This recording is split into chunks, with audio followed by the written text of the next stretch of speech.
Assalamualaikum warahmatullahi wabarakatuh. Nama saya Muhammad Rafli Sefwo. Saya di sini akan mengerjakan tugas di minggu 15 yang di dalam si pejar, yaitu mengerjakan 10 soal dari Pak dosen Pak Fuad dan dikerjakan secara lisan, divideokan. Pertama ada soal ke-1. Jelaskan perbedaan antara pemeliharaan preventif dan pemeliharaan korektif pada alat berat serta berikan contoh spesifik dari masing-masing jenis pemeliharaan tersebut berdasarkan dokumen yang disediakan. Pemeliharaan preventif atau preventive maintenance adalah pemeliharaan yang dilakukan secara berkala dan terjadwal untuk mencegah terjadinya kerusakan. Contohnya, penggantian oli mesin setiap 250 jam operasi, pemeriksaan filter udara, pengecekan tekanan ban. Pemeliharaan korektif atau corrective maintenance adalah tindakan perbaikan yang dilakukan setelah terjadi kerusakan. Contohnya, mengganti radiator yang bocor, setelah overhead, atau memperbaiki sistem hidrolik yang mengalami kebocoran. Selanjutnya ada soal kedua, yaitu soalnya uraikan prosedur yang benar dalam pengambilan sampel oli untuk program analisa pelumasan atau PAP, dan jelaskan mengapa prosedur tersebut harus dilakukan dengan cara yang spesifik. Prosedur pertama pengambilan sampel oli yaitu panaskan mesin terlebih dahulu agar oli berada di dalam suhu kerja. Gunakan alat pengambilan sampel khusus. Ambil sampel dari titik yang telah ditentukan, biasanya pada port sampling. Hindari kontaminasi dengan menggunakan botol sampel yang bersih dan tersegel. Beri label dan informasi waktu, jam kerja, dan jenis oli. Alasan penting prosedur ini harus spesifik untuk menjaga akurasi analisis oli. Kesalahan dalam pengambilan bisa menyebabkan hasil tidak valid sehingga keputusan pemeliharaan bisa salah. Selanjutnya soal ketiga, analisis hubungan antara kandungan sulfur dalam bahan bakar dengan jadwal penggantian oli engine.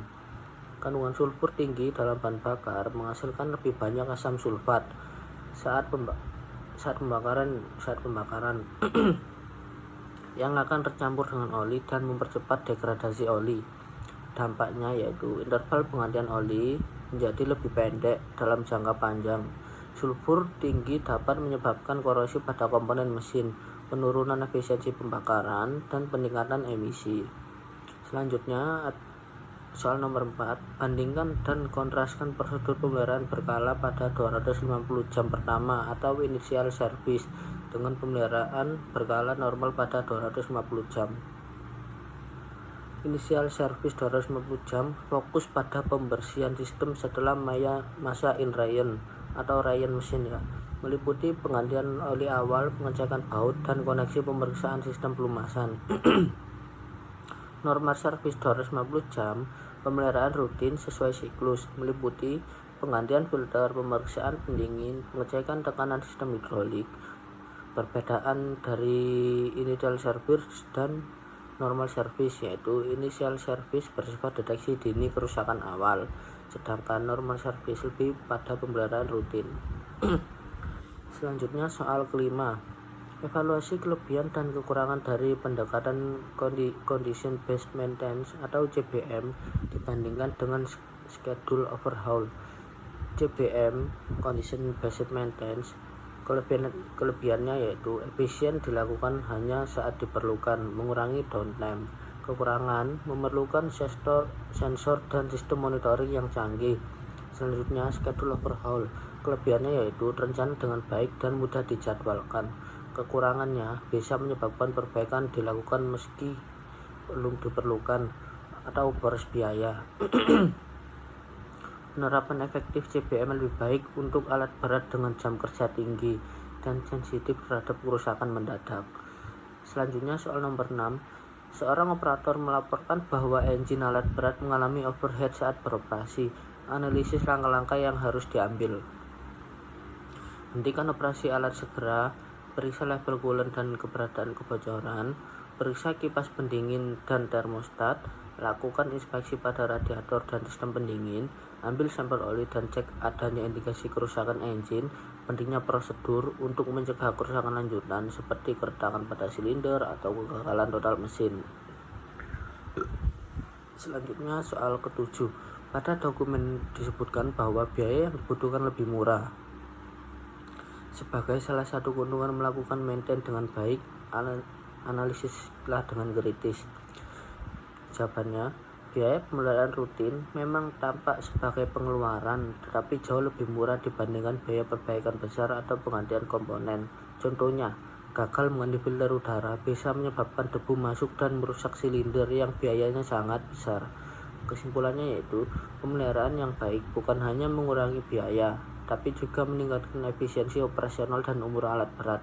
Selanjutnya soal nomor 8. Rancang sebuah sistem pemantauan pemeliharaan alat berat yang mengintegrasikan program analisa pelumasan atau PAP, program pemeriksa mesin PPM, dan program pemeriksa pemeliharaan undercarriage P2U untuk mengoptimalkan kinerja alat berat, serta jelaskan bagaimana sistem ini akan berfungsi dan bermanfaat bagi perusahaan.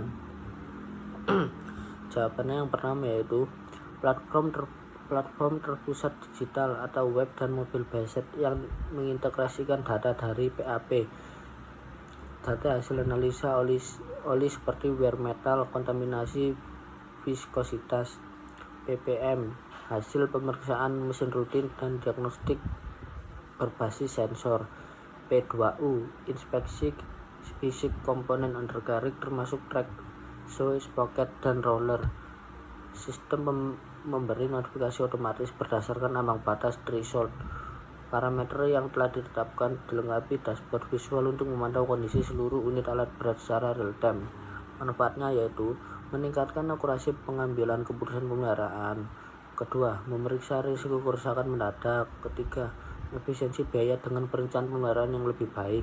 Keempat, atau yang terakhir, data historis untuk analisis tren kerusakan peningkatan kerja alat berat. Selanjutnya soal nomor 9. Berdasarkan dokumen yang disediakan, kembangkan sebuah checklist digital interaktif untuk pemeliharaan harian atau daily inspeksi alat berat yang dapat digunakan untuk operator dengan minimal pengalaman. Sertakan fitur-fitur yang memudahkan operator untuk melakukan inspeksi dengan benar dan melaporkan masalah potensial secara efektif.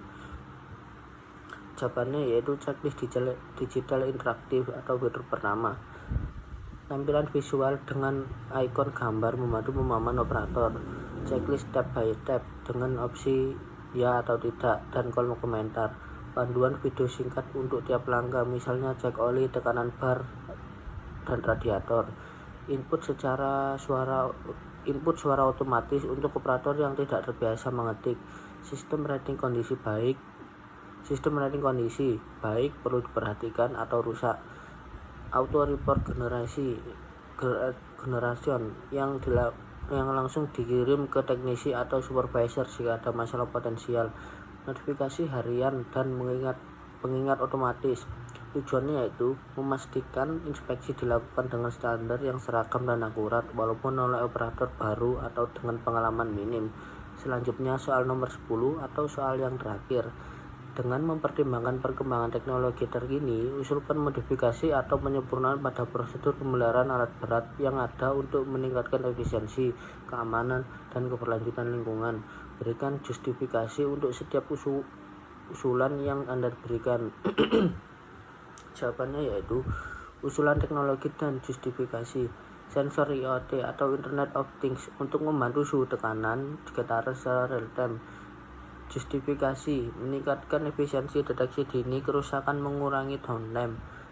Drone untuk inspeksi komponen sulit dijangkau, misalnya boom, cap, upper frame excavator. Justifikasi meningkatkan keamanan dan mempercepat proses inspeksi. Penggunaan pelumas biodegradable. Justifikasi ramah lingkungan, mengurangi dampak pencemaran tanah atau air bila kebocoran. Sistem e-maintain berbasis cloud. Justifikasi memudahkan interaksi data, histori pemeliharaan, dan analisis performa lintas proyek. AR atau augmented reality untuk pelatihan teknisi dan panduan perbaikan. Justifikasi mempercepat proses pelatihan dan membantu teknisi dalam memperbaiki kerusakan secara tepat tanpa manual fisik. Berikut adalah jawaban saya dari 10 soal yang diberikan oleh Pak Fuad Indra. Terima kasih. Assalamualaikum warahmatullahi wabarakatuh.